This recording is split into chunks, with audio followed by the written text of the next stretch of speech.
The Eternal Garden. In a quiet village nestled between rolling hills, there lived an old gardener named Ravi.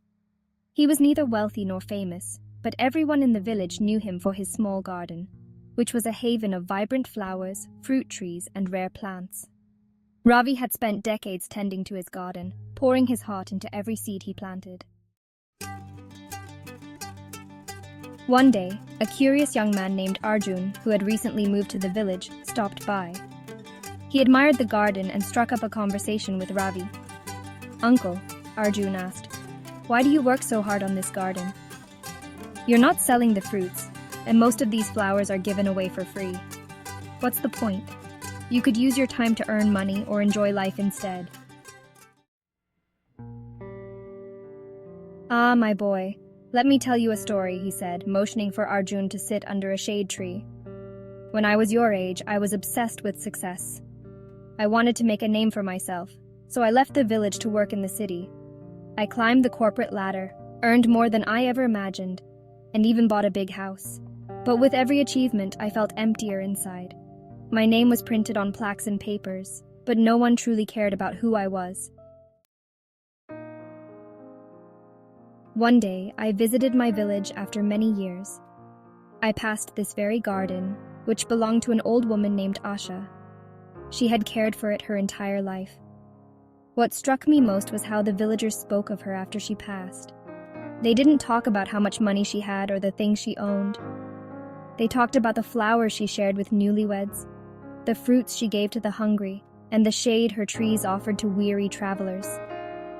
Her garden wasn't just a patch of land. It was her legacy. It lived on in every villager she had touched. That's when I realized, life isn't about what you take, it's about what you give. Arjun listened intently as Ravi continued. After that, I gave up my life in the city and returned here. I started this garden not for myself, but for the people around me. Every flower, every tree, every piece of fruit. It's my gift to this village. When I'm gone, this garden will still bloom, reminding people of kindness, generosity, and love. That's the legacy I want to leave behind." Years passed, and Ravi eventually grew too old to care for the garden. By then, Arjun had taken over, inspired by Ravi's selflessness. The garden flourished, becoming a symbol of unity and hope for the village. When Ravi passed away, the villagers gathered to honor him. They didn't mourn his absence, they celebrated his life. Children played under the trees he had planted, couples admired the flowers he had nurtured, and families shared the fruits of his labor. Ravi's name was never written in history books, but his legacy lived on, in the eternal garden and the countless lives he had touched.